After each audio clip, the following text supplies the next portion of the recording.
Magandang buhay mga idol, Sports Life Channel PH po. Sa pagbubukas ng 49 season ng PBA sa August o sa Setyembre, asahan na daw, sabi ng ilang mga malalaking source sa liga, na may mga bigating bituin na dati ang babalik sa PBA pagkatapos ngang lisanin ng liga ng ilang mga bituin na yon para subukan ang kapalaran nila sa ibang mga naglalaki ang liga sa abroad. Babalik at babalik din sila sa PBA. Isa sa mga pinangapangalanan ngayon ng ilang mga naglalaki ang source sa PBA na nagpapahiwatig daw ng kagustuhan na makabalik sa liga. Itong dating bigating bituin ng Token Text Tropang Giga na si Bobby Ray Parks Jr. Isa itong si Ray Parks Jr. sa mga unang bigating superstar ng PBA na nagdesisyon na lisanin ng liga para maglaro sa bigating liga ng Japan. Naging napakaganda ng kapalaran ni Bobby Ray Parks Jr. sa Japan sa iba't ibang mga kupunan sa B-League. Umalingaw-ngaw ang pangalan ni Bobby Ray Parks Jr. Napakagaling naman kasing player ni Parks Jr. Nasa taglay niyang kakaibang galing sa basketball.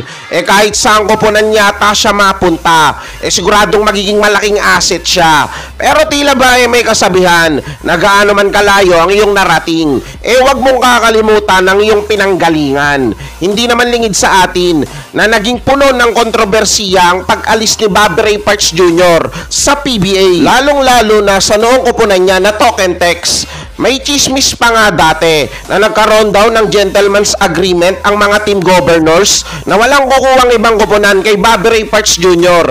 habang may issue pa ito sa Token Text. Pero lumipas na ang mga panahon, marami na rin ang nagbago. Nasa 32 years old pa lang naman itong si Bobby Ray Parks Jr. na nasa prime pa yan ng kanyang karera sa paglalaro ng basketball.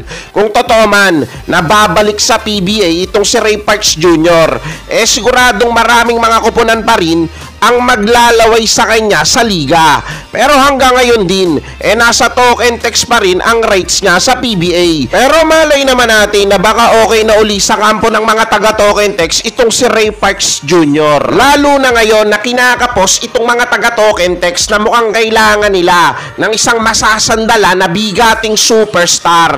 Lalo na noong nagtampo itong si Mikey Williams sa kupunan nila. Maraming mga kupunan din sa PBA ang nai-issue dito kay Bobby Ray Parks Jr. Hindi mawawala dyan, syempre, ang kupunan ng Barangay Ginebra.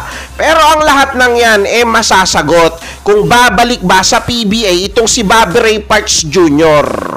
O kayo mga bossing ko, excited ba kayo sa sinasabing pagbabalik ng ilang mga bigating bituin na ng ibang bansa noon?